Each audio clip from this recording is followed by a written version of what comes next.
ఈరోజు మనం Tata life ఇన్సూరెన్స్లోని PR life అనే ప్లాన్ గురించి క్లియర్గా ఎక్స్ప్లెయిన్ చేస్తాను. ఈ పిఆర్ లైఫ్ అనే ప్లాను ఎక్కువగా సేల్ అవుతుంది టాటా లైఫ్ ఇన్సూరెన్స్లో. దీనికి కావాల్సిన ఎలిజిబిలిటీ ఏంటి, ఇన్కమ్ ఏంటిది, ఎవరు తీసుకోవచ్చు, ఇవన్నీ విషయాలు నేను ఇప్పుడు మీకు క్లియర్గా ఎక్స్ప్లెయిన్ చేస్తాను. ప్లాన్ నెంబర్ వచ్చేసి మనకు పిఆర్ లైఫ్.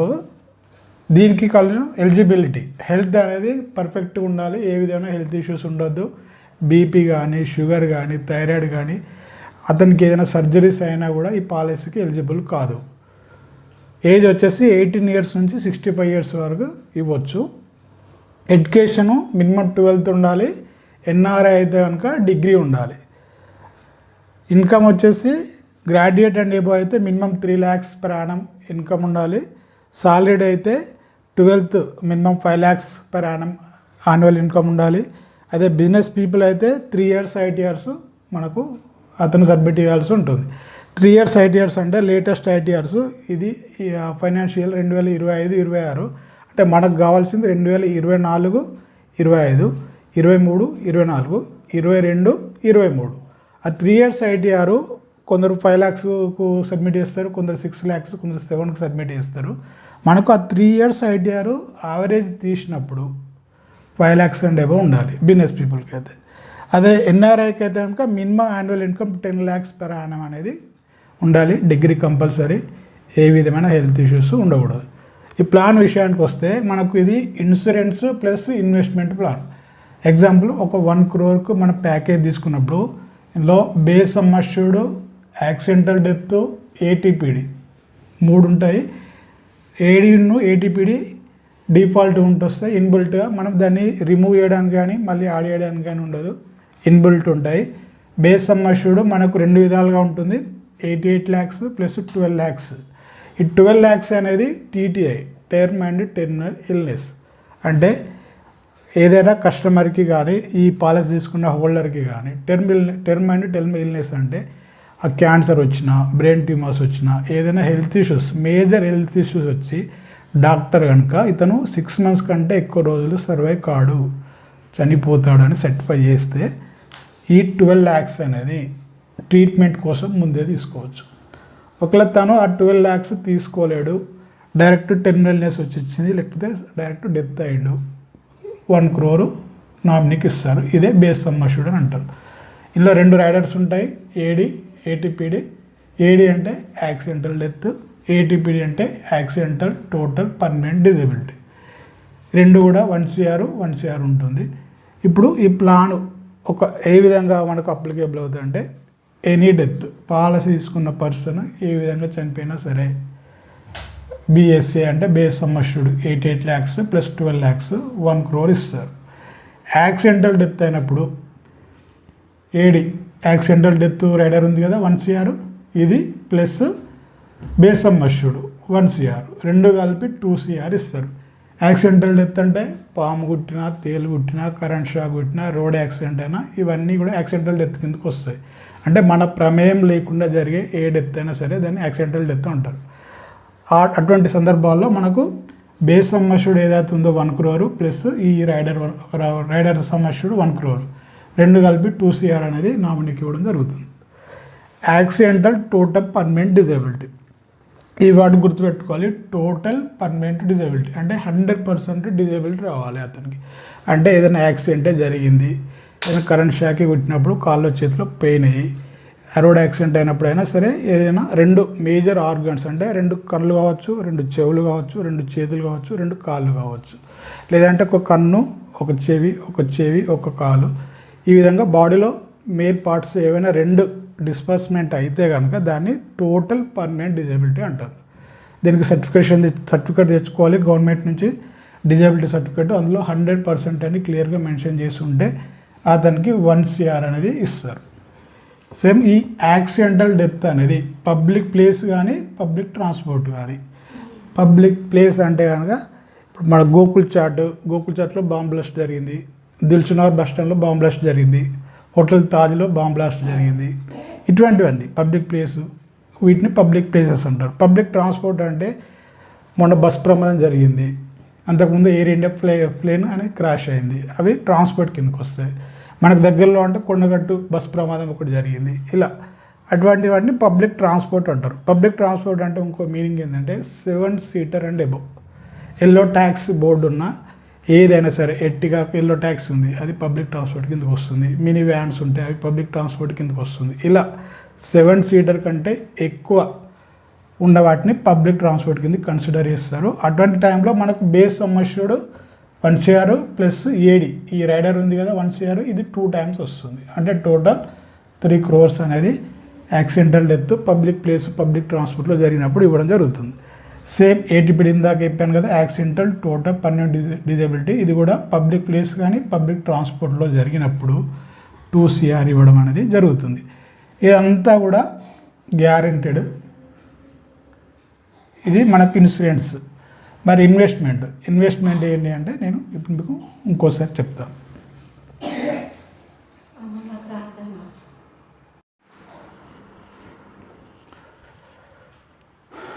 సో ఇన్వెస్ట్మెంట్ గురించి వచ్చినప్పుడు ఇది మీకు ఒక చిన్న ఎగ్జాంపుల్ తీసుకొని చెప్తే క్లియర్గా అర్థమవుతుంది. నేను ఒక ఎగ్జాంపుల్ తీసుకుంటున్నాను. సేమ్ అది మనకు 1 crore సమ్ అష్యూర్డ్ ప్లాన్కే ఏజ్ 35, పీపీటీ 12, పీటీ 40. పీపీటీ అంటే మనకు ప్రీమియం పేమెంట్ టర్మ్, పీటీ అంటే ఏమో పాలసీ టర్మ్.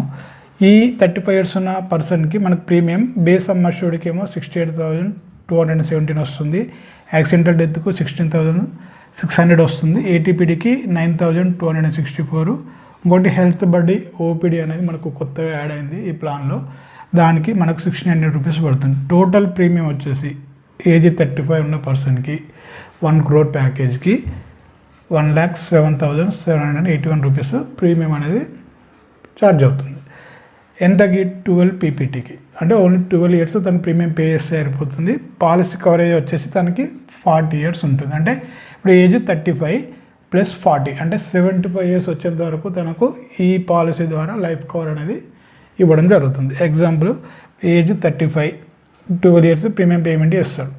13th year నుంచి తను ఏ విధంగా ప్రీమియం పే చేయడు, కానీ పాలసీ కవరేజ్ మాత్రం మనకు ఈ 75 years వరకు వస్తుంది. 35 + 40 75 years వరకు పాలసీ కవరేజ్ ఉంటుంది. ఈ 75 years వరకు పాలసీ కవరేజ్ ఉంటుంది అని చెప్పినాం కదా. ఏ డెత్కి ఎంత వస్తుంది అనేది ఇందాక చెప్పాను. ఇప్పుడు ఇన్వెస్ట్మెంట్ ఏ విధంగా ఉంటుందంటే, ఈ బేస్ సమ్ అష్యూర్డ్ ఉంది కదా ప్రీమియం 68,217, ఈ ప్రీమియం మాత్రమే ఇన్వెస్ట్మెంట్ అవుతుంది. ఇందులో కూడా మనకు మోటార్టీ ఛార్జెస్ అని ఉంటాయి, పాలసీ ఛార్జెస్ అని ఉంటాయి, ఇన్వెస్ట్మెంట్ ఛార్జెస్ ఉంటాయి, ఫండ్ అలొకేషన్ ఛార్జెస్ ఉంటాయి. ఇవన్నీ ఛార్జెస్ పోగా రఫ్గా ఒక 60,000 నుంచి 55,000 per year అనేది ఇన్వెస్ట్మెంట్ ఉంది. అంటే టోటల్ ప్రీమియం 1,07,000లో మనకు ఛార్జెస్ అన్నీ పోగా 50% మాత్రమే ఇన్వెస్ట్మెంట్ అనేది జరుగుతుంది. సో ఆ 50%కి మనం ఎగ్జాంపుల్ ఒక 12% CAGR తీసుకున్నాం. CAGR అంటే కాంపౌండ్ యాన్యువల్ గ్రోత్ రేట్. టాటాలో ఉన్న అన్ని ఫండ్స్ కూడా 95% ఫండ్స్ ఆర్ 5 star రేటింగ్ ఉన్న ఫండ్సే ఉన్నాయి. సో మనం 12% అంటే ఈజీ వస్తుంది. ఆ 12% చొప్పున మనం క్యాలిక్యులేట్ చేసుకున్నా ఇతనికి ఎంత రిటర్న్స్ వస్తాయంటే, ఇప్పుడు అతను 12 yearsలో మనకి ఎంత ప్రీమియం పే చేస్తుండు, రఫ్గా ఒక 12 lakhs అనేది ప్రీమియం పే చేస్తుండు. తనకి రిటర్న్స్ ఎంత వస్తాయి 12% CAGR తీసుకున్నప్పుడు. 5 years తర్వాత తీసుకుంటే 3,75,000 వస్తుంది. 10 yearsకి 9,91,000 వస్తుంది. 15 yearsకు 18,50,000 వస్తుంది. 20 yearsకు 30 lakhs వస్తుంది. 25 yearsకు 50 lakhs వస్తుంది. 30 yearsకు 84 lakhs వస్తుంది. 35 yearsకి 1,44 lakhs వస్తుంది. 40 years వరకు 2,47 lakhs వస్తుంది. మరి ఈ రిటర్న్స్ మనం ఎప్పుడు తీసుకోవచ్చు? ఈ రోజు నుంచి, అంటే ఈరోజు పాలసీ చేసినప్పటి నుంచి 5 years ప్రీమియం పేమెంట్ అయిపోయిన తర్వాత 6th year తర్వాత ఎప్పుడు కావాలన్నా విత్డ్రా చేసుకోవచ్చు. ఓన్లీ కండిషన్ ఏంటంటే ఒక 2 premiums అనేది మినిమం బ్యాలెన్స్ ఉంచుకోవాలి. అది దేనికోసం అంటే మనకు పాలసీ కంటిన్యూషన్కి ఇందాక చెప్పిన బెనిఫిట్స్ కంటిన్యూ అవ్వడానికి కోసం ఒక 2 premiums అనేది హోల్డ్లో ఉంటుంది. మిగతాది విత్డ్రా చేసుకోవచ్చు. సో ఇందులో మనకు హెల్త్ బడ్డీ అని కొత్త ఫీచర్ యాడ్ అయింది. ఈ హెల్త్ బడ్డీలో ఇద్దరికి, అంటే పాలసీ హోల్డర్కి అండ్ ఇంకొకరు, పాప కావచ్చు బాబు కావచ్చు, లేదంటే నామినీ అంటే అలా వైఫై అని ఉండొచ్చు, ఎవరినైనా ఇంకొకరిని యాడ్ చేసుకోవచ్చు. వాళ్ళిద్దరిని యాడ్ చేసుకుంటే మనకు ప్రతి సంవత్సరం ఒక 64,100 రూపాయల వరకు అతనికి హెల్త్ బడ్డీలో ఓపీడీ అవుట్ పేషెంట్ డిపార్ట్మెంట్ కింద అతను యూజ్ చేసుకోవచ్చు. ఈ ఓపీడీలో ఏమేమి సర్వీసెస్ ఉంటాయంటే వ్యాక్సిన్ ఉంటుంది, మెడిసిన్ ఉంటుంది, టెస్ట్ ఉంటుంది, ప్రివెంటివ్ హెల్త్ చెకప్ ఉంటుంది, ఇన్ క్లినిక్ కన్సల్టేషన్ ఉంటుంది, లైఫ్ స్టైల్ కండిషన్ మేనేజ్మెంట్ ఉంటుంది, మెడికల్ సెకండ్ ఒపీనియన్ ఉంటుంది, డెంటల్, ఫిజియోథెరపీ, టెలి కన్సల్టేషన్. ఇలా ప్రివెంటివ్ హెల్త్ చెకప్ ఇయర్లీ ఒకసారి వేసుకోవచ్చు. మెడికల్ సెకండ్ ఒపీనియన్ ఏదైనా హెల్త్ ఇష్యూస్లో ఇంకో డాక్టర్ని కన్సల్ట్ చేయమని మనకు చెప్పినప్పుడు ఈ మెడికల్ సెకండ్ ఒపీనియన్ కింద 1500 యూజ్ చేసుకోవచ్చు. ఇన్ క్లినిక్ డాక్టర్ కన్సల్టేషన్ అంటే డైరెక్ట్ ఫిజికల్గా డాక్టర్ అపాయింట్మెంట్ తీసుకొని కలవడం. ఇది మంత్లీ 4 కన్సల్టేషన్స్ ఉంటాయి, ఇయర్లీ 48 కన్సల్టేషన్స్ మనం డాక్టర్తో కన్సల్ట్ అవ్వచ్చు. 4000 అనేది లిమిట్. ఎగ్జాంపుల్ డాక్టర్ కన్సల్టేషన్ మనకి 1000 రూపీస్ ఉందనుకోండి, ఓన్లీ 4 కన్సల్టేషన్స్ వస్తాయి. అదే 500 ఉందనుకోండి 8 కన్సల్టేషన్స్ వస్తాయి.